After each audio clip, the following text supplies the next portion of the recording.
दोस्तों, उत्तर प्रदेश के जिले में एक चौधरी साहब के पास 4 ईंट के भट्टे होते हैं। इन ईंट के भट्टों में 200 से ज्यादा मजदूर काम करते थे, जिसमें नई नई लड़कियां 12वीं पास करने के बाद काम पर लग जाती थी। तो उस लड़की का नाम रेखा होता है। बहुत ही खूबसूरत होती है, सुंदर होती है और उतनी ज्यादा मेहनती भी होती है। तो सारे मजदूर झारखंड जिला से ताल्लुक रखते थे, लेकिन जब रेखा इनके बीच में खड़ी होती थी सबसे अलग ही नजर आती थी, क्योंकि वो बहुत ही खूबसूरत होती है। दोस्तों, एक दिन चौधरी साहब का लड़का बाहर से आता है और उसकी नज़र उस लड़की पर पड़ती है, तो वह उसका दीवाना हो जाता है और उसके चक्कर में दिन रात लगा रहता है, जिससे रेखा के माँ बाप बहुत टेंशन में होते हैं, क्योंकि वो जानते थे कि अगर कोई बात हो गई, कुछ भी हो गया तो इंजाम उनके सर पर ही आएगा। और दोस्तों, ऐसे ही होता है। दोस्तों, एक तो ये बहुत ही रोचक कहानी है। आइए जानते हैं पूरी कहानी इस वीडियो में। लेकिन वीडियो में आगे बढ़ने से पहले आपसे बस यही रिक्वेस्ट है कि वीडियो को लाइक कर दीजिए और चैनल को सब्सक्राइब कर लीजिए, ताकि मेरा हौसला बढ़ता रहे। दोस्तों, जो चौधरी साहब थे उनका नाम अशोक कुमार होता है। 4 भट्टे के अलावा उनके पास 400 बीघा जमीन होती है। पूरे इलाके में उनको रुतबा था, उनका नाम था, सम्मान था, सब कुछ उनके पास था। उनके परिवार में 4 लोग होते हैं, पति पत्नी के अलावा एक बेटा और एक बेटी होती है। बेटी एमबीबीएस की पढ़ाई कर रही थी। बेटा जो होता है वह बीटेक की पढ़ाई कर रहा था। उसका नाम हर्षवर्धन होता है। दोस्तों, हर्षवर्धन पढ़ाई करने के बाद 2-4 महीने किसी कंपनी में काम करता है। 23,000 उसको सैलरी मिलती थी। तो एक दिन अशोक कुमार बोलता है कि बेटा, प्राइवेट नौकरी छोड़ दो, आओ अपने घर पर जो अपना काम है, कारोबार है, उसको देखभाल करो, संभालो। दोस्तों, हर्षवर्धन नौकरी छोड़कर वहां चला आता है। भट्टे के पास बने ऑफिस में बैठने लगता है। एक दिन सुबह सुबह वह घूमने को निकलता है, तभी देखता है कि एक लड़की मिट्टी में खड़ी हुई थी। पानी डालकर फावड़े उसको गोद दी जा रही थी। बाद वह उसमें लगी हुई थी, पैरों से उसको मसल रही थी, इन्हें से पूरी तर थी और फिर भी उसमें लगी हुई थी। दोस्तों, उसको देखता है हर्षवर्धन तो देखते ही रह जाता है। दोस्तों, उसका चेहरा पसीने से एकदम शीशे जैसा चमक रहा था। उसके हाथों और पैरों में मिट्टी सनी हुई थी। दोस्तों, जब रेखा की नजर हर्षवर्धन पर पड़ती है तो फौरन वह मिट्टी से बाहर निकलकर पास में पड़े दुपट्टे को उठाती है और ओढ़ लेती है। उसके बाद वह अपने ऑफिस में चला जाता है। अगले दिन फिर वह जाता है। फिर से जो रेखा थी वह वही काम कर रही थी। वो पसीने से तरतर थी, मिट्टी को अपने पैरों से मसल रही थी, ताकि ईंट बनाने के लिए इसको तैयारी कर सके। जब हर्षवर्धन की नजर उस पर पड़ती है तो फिर से वह अपना दुपट्टा उठाती है और ओढ़ लेती है। जब वो शाम को जाता है तो अपने माँ बाप के साथ सूखे हुए ईंटों को इकट्ठा कराती है और इधर उधर काम करती रहती है। दोस्तों, जब तीसरे दिन गया तब उसने देखा कि रेखा वहां पर नहीं थी। उसके माँ बाप थे। वह पूरे भट्टे का कोना कोना छान मारता है। वह वहां पर जाता है जहां पर वो लोग अपना खाना बनाते हैं, खाते रहते हैं, लेकिन उसको वह लड़की कहीं दिखाई नहीं देती। थक हार कर पसीने से तरबर हो जाता है। ऑफिस आ जाता है, सोफे पर धड़ाम से गिर जाता है और एसी ऑन कर देता है और फिर बैठ जाता है। कुछ देर बाद जब फिर जाता है, कुछ देर बाद फिर से जाता है और शाम को जाता है। दोस्तों, 1 हफ्ते तक वह इस चक्कर में लगा रहता है। वह वहां पर चक्कर लगाता रहता है। ना तो रेखा थी और उसके माँ बाप थे।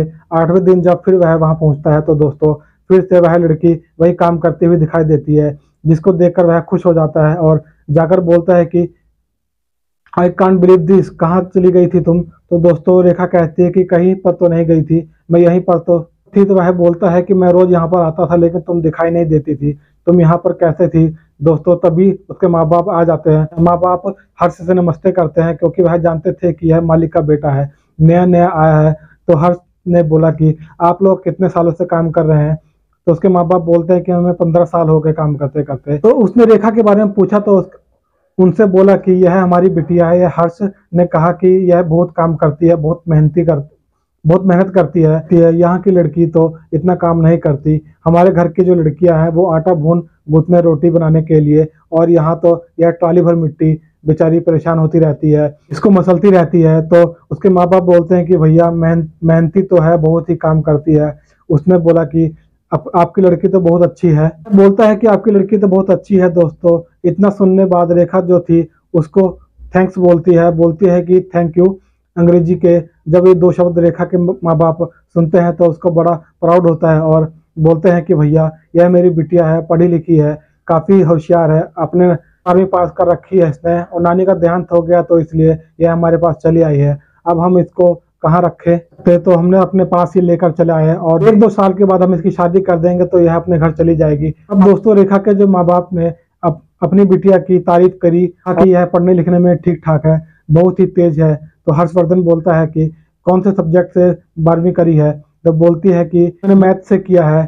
इस पर जो हर्षवर्धन है हैरान रह जाता है। वह बोलती है कि कुछ भी मुश्किल नहीं होता, कौन सा मुश्किल काम होता है, मेरा फेवरेट सब्जेक्ट मैथ था। तो उसने बोला कि अच्छा तो कितनी टेबल आती हैं, यानी कि कितने पहाड़े आते हैं। तो उसने बोला कि 100 तक आते हैं। तो हर्ष बोलता है कि 100 मतलब दहिया 10 वाला रेखा। तो बोलती है नहीं, 100 जहाँ 1000 वाला आता है मुझे। दोस्तों आप किसी से बोल दो कि मुझे 20 तक पहाड़ा आता है, अगला तुरंत बोलेगा कि 18 का सुना, 19 का सुनाओ। इसलिए तुरंत उससे कहता है कि चलो ठीक है, 78 का पहाड़ा सुनाओ, 88 का पहाड़ा सुनाओ। वह इन पहाड़ों को सुना देती है। और जो हर्षवर्धन होता है, वह अपने मोबाइल में कैलकुलेशन निकाल रहा होता है कि सही सुना रही हो कि नहीं सुना रही हो। दोस्तों जब उसने एकदम सही सुनाया तो एकदम हैरान रह जाता है, फ्रेश हुआ। फिर तो वह उससे बोलता है कि तुम ईंट का क्षेत्रफल निकाल सकती हो। तो वह उससे कहती है कि मैं आपके पूरे भट्टे का क्षेत्रफल निकाल दूंगी, आप कहो तो सही। इस चिमनी का क्षेत्रफल निकाल दूंगी, आप जहां बैठते हो उस ऑफिस का भी निकाल सकते हो, जिस चीज का कहोगे मैं उसका निकाल सकती हूँ। दोस्तों वह समझ जाता है कि बाद वह बीटेक किया हुआ था और सवाल जवाब करता है। अब दोस्तों रेखा के माँ बाप भी वहीं पर थे। तो पूछते हैं कि हर्षवर्धन, उसके माँ बाप पूछते हैं हर्षवर्धन से कि भैया कैसी रही मेरी बिटिया, कुछ पढ़ी लिखी है कि नहीं। तो नहीं बताया आपको, आपकी बिटिया तो एकदम जीनियस है, आप शायद नहीं समझोगे लेकिन ये तो वो कोई भी एग्जाम क्लियर कर सकती है, तो इतनी पढ़ी लिखी है, तो इतनी मेहनती है,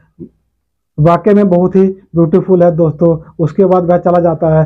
फिर शाम को आता है, 2-4 दिन उससे बस बातें करता रहता है, इधर उधर की बातें करता है। आंखों आंखों में दोनों में एक दूसरे को प्यार हो जाता है। एक दिन 2 दिन के लिए हर्षवर्धन चला गया अपनी बहन से मिलने के लिए लखनऊ, क्योंकि वह उसकी वहीं पर एमबीबीएस की पढ़ाई कर रही थी। वहां से मिलने के बाद आया, तीसरे दिन जब आया तो रेखा के पास जाता है। रेखा जो है उसको उसको उदास सी लग रही थी, उसको देख के खुश हो जाती है। उसके बाद बोलती है कि कहाँ चले गए थे आप, ना बताए ना आपने बोला, क्यों बताने की कोई जरूरत नहीं थी। तो उसने कहा कि कोई आपका इंतजार कर रहा। तो हर्ष ने कहा कि कौन इंतजार कर रहा। तो उसने बोला कि कोई थी लड़की आपके यहाँ पर काम करने वाली है, वह मजदूर है। वह समझ जाता है कि बोलता है कि क्या बात कर रही हो, सच में मेरा इंतजार कर रही थी। तो वह बोलता है कि मैंने 1 हफ्ते तक इंतजार किया था, तुम कहाँ चली गई थी। तो वो कहती है कि मैं दूसरे भट्टे पर चली गई थी, कुछ अर्जेंट काम था तो वहां पर हम लोग चले गए थे। उस दिन मैं झूठ बोल रही थी कि मैं यहीं पर थी। दोस्तों उसके बाद हर्ष बोलता है कि मैं अपनी उसका दोस्तों उसको हर्ष बोलता है कि मैं अपनी बहन से मिलने गया था, उसकी शादी करनी है, कहीं लड़का वगैरह देखना था, तो इसके लिए मेरे को 2-4 दिन के लिए जाना था। तो रेखा कहती है कि अच्छा, और आप शादी कब करोगे। मेरी शादी मैंने कर ली है, मेरी शादी तो हो गई है। अब दोस्तों यह इतना सुनती है, इतना सुनने के बाद रेखा मिट्टी से बाहर निकल जाती है और आती है, अपने सर को झुकाकर बैठ जाती है। हर्ष उसके पास जाता है और बोलता है कि यार मैं मजाक कर रहा था। दोस्तों उसको देखती है और उसकी आंखों से आंसू निकलने लगते हैं। वह बोलती है कि नहीं आप मजाक नहीं कर रहे थे। हर्ष बोलता है कि सच में मैं मजाक कर रहा था, मेरी शादी नहीं हुई है, तुम्हारी कसम। तो दोस्तों उसके बाद वो रेखा जो है बोलती है कि नहीं प्लीज आप चले जाओ यहाँ से, आप झूठ बोल रहे हो। नहीं मैं झूठ नहीं बोल रहा हूँ यार, वाकई में मैं तुम्हारी कसम खा रहा हूँ मेरी। तो फिर वह बोलती है कि मैं तुम्हारी कौन हूँ, तुम मेरी कसम खा रहे हो। दोस्तों उसका हाथ पकड़ लेता है, तुम मेरी कौन लगती हो। दोस्तों उसके बाद दोनों एक दूसरे के आंखों में आंखें डालते हैं और शायद उसका दिल इशारा करता है और दोनों एक दूसरे को हक कर लेते हैं, एक दूसरे को गले से लगा लेते हैं। दोस्तों उस ख्याल नहीं रहता कि वह कहाँ पर है, कोई इनको देख भी रहा होगा। दोस्तों तो 10 सेकंड 20 सेकंड 30 सेकंड 1 मिनट का हो गया, वो लोग ऐसे ही लिपटे खड़े थे। दोस्तों तभी दोस्तों जो रेखा की माँ थी उसका ईंट पाटने का टाइम हो गया था, वह वहां से चली आती है और वह दूर से इन दोनों को देखती है, एक दूसरे के गले लगे हुए थे। वह खटपट करती है ताकि ये लोग समझ जाए कि वहाँ इनके कानों तक। तो ये दोनों एक दूसरे को छोड़कर खड़े हो जाते हैं। उसके बाद जब उसकी माँ आती है तो ये लोग शुक्र मनाते हैं कि चलो किसी ने देखा नहीं। लेकिन दोस्तों उन्हें ये नहीं पता था कि पकड़े जा चुके हैं। वो आती है और हर्ष से कहती है कि भैया आप धूप में क्यों खड़े हो, आपको धूप नहीं लग रही है, आप ऑफिस में जाकर बैठ जाओ।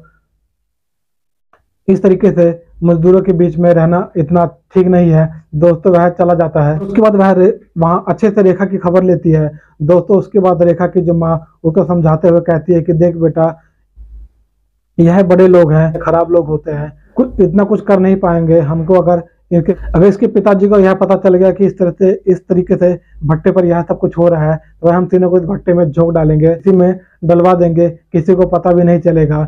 इसलिए यहाँ पर कोई अपने जवान बेटियों को यहाँ नहीं लाता काम कराने के लिए, लेकिन हम तुमको लेकर आए हैं कि तुम्हारे ऊपर पूरा भरोसा है, लेकिन तुम इस तरीके से करोगी। बेटा देखो अपनी भी इज्जत का ख्याल रखो और हमारी भी इज्जत का ख्याल रखो। इन लोगों की दुनिया अलग है, हमारी हमारी दुनिया अलग है, औकात में रहो।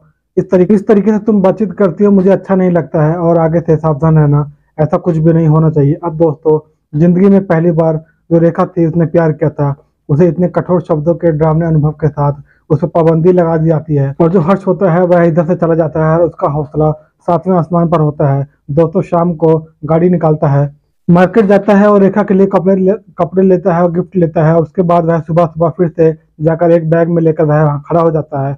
रेखा नजर झुकाए अपना काम कर रही थी। रेखा उसको कोई रिस्पॉन्स नहीं देती है, जाकर से हाय हेलो करता है तो कुछ नहीं बोलता है। कहता है कि कल की बातों से क्या तुम नाराज हो गई हो, देखो मैं तुम्हारे लिए क्या लेके आया हूँ।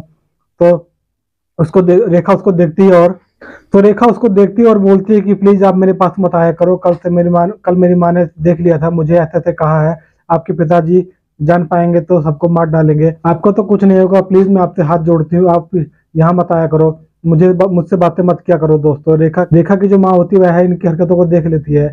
उसकी माँ आती है और कहती है कि भैया आप कहती है कि भैया आपसे कुछ बात करनी है। देखो हम लोग गरीब लोग हैं, हमारे पेट पे लात मत मारो, हम लोग 15 साल से यहाँ काम कर रहे हैं, अगर आपके पिताजी को यह पता चल जाएगा तो हमारी खाल खिंचवा लेंगे, वो नहीं मानेंगे कि गलती किसकी है। तो इसलिए भैया आप जो है यहाँ मेरी बेटी को बख्श दीजिए, हम लोग कमाने खाने के लिए आए हैं, बहुत गरीब आदमी है, हमारा कोई दुनिया में सहारा नहीं है, बस जो सहारा है बस यही काम है, हम लोग यहाँ पर काम करके अपना गुजारा करते हैं, बस यही सहारा है और कुछ भी सहारा नहीं है, इसलिए आपके पास पूरी दुनिया पड़ी है, तो आपसे हाथ जोड़ती हूँ, जो कल किया आप मेरी बेटी के साथ वह मत करना। दोस्तों, जो हर्ष होता है वह वहां से चला जाता है, अपने ऑफिस में जाकर बैठ जाता है उदास मन से। उसको जाने के बाद रेखा भी वहां रोने लगती है, क्योंकि उसके पहले प्यार का इस तरीके से अंत हो जाता है। भट्टे के 4-5 किलोमीटर दूर पर हर्ष का घर होता है। शाम को हर्ष खाना खा रहा होता है, अपने पिताजी से बोलता है कि पापा मैं शादी करना चाहता हूँ। तो उसके पिताजी बोलते हैं कि मैंने तुझे कौन सा मना किया है। अपने पिताजी से कहता है कि पापा मैं सीरियस बोल रहा हूँ, कि क्या तुमने कहीं लड़की देखी है, अपने लिए लड़की वगैरह देख लेना, यह सरदर्द है, मेरे लिए पर मत पालना। कहता है कि पापा मैंने लड़की देख रखी है लेकिन वह बहुत गरीब है।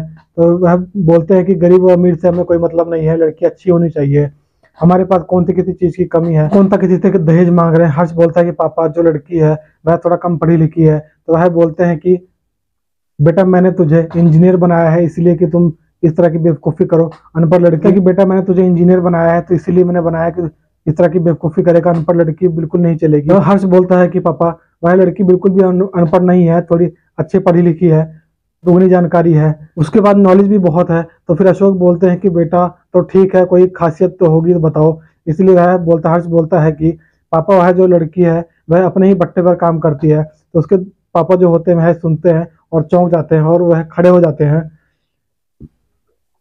बोलते हैं कि क्या बात कर रहा है। तो हर्ष बोलते हैं कि हाँ पापा वह अपने भट्टे पर ही काम करती है। तो वह बोलते हैं कि कौन से भट्टे पर काम करती है। तो वह बोलता है कि जिस भट्टे पर मैं रहता हूँ। वह बोलता है कि जिस दफ्तर में मैं बैठता हूँ उसी वाले भट्टे पर।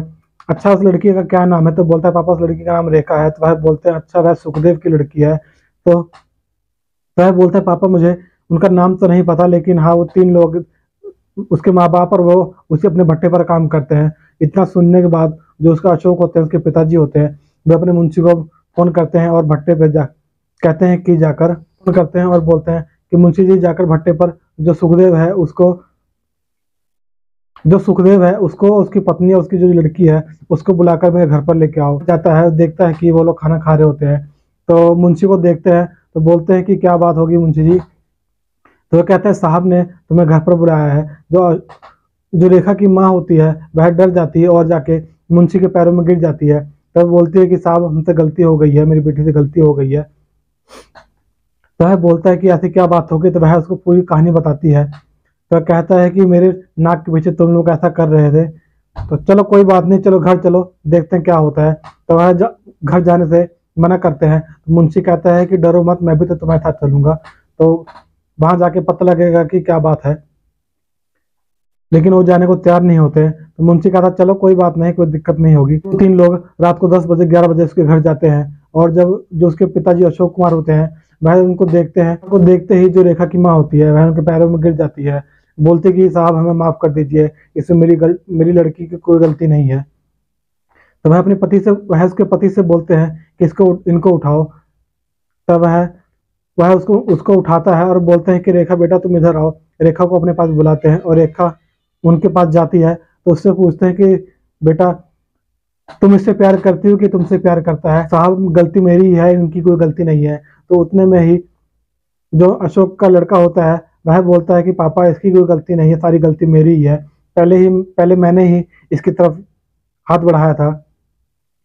तभी वह जोर जोर से हंसने लगते हैं और अपनी तभी अपनी पत्नी को बुलाते हैं और बोलते हैं कि यह लड़की कैसी है? तो उसकी पत्नी बोलती है कि यह तो बहुत सुंदर है। तो इस प्रकार उन लोगों को वह लड़की पसंद आ जाती है और वह बहुत समझदार होती है। वो उनके भट्टे पर 15 साल से वो लोग काम कर रहे होते हैं। तो रेखा के पिताजी बोलते हैं कि साहब मैं आपको दहेज में कुछ नहीं दे पाऊंगा, मेरे पास कुछ नहीं है, मैं बहुत गरीब आदमी हूँ। तो वह बोलते हैं कि आप मेरे समधी हो, इस तरह से कैसी बातें कर रहे हो? कहता है मैं दहेज में कुछ नहीं चाहिए, बस आपकी लड़की ही चाहिए। तो इस प्रकार से रेखा और हर्ष की शादी हो जाती है। वो लोग खुशी खुशी अपना जीवन व्यतीत करने लगते हैं। यह कहानी आपको कैसी लगी? मुझे तो बहुत अच्छी लगी। मैंने सोचा कि आप लोगों के साथ शेयर करनी चाहिए। अगर यह कहानी आपको जरा से भी अच्छी लगी हो तो प्लीज लाइक कर दीजिए। मेरे चैनल पर नए हैं तो उस चैनल को सब्सक्राइब कर लीजिए ताकि मेरा हौसला बढ़ता रहे। मिलते हैं अगली वीडियो में। जय हिंद।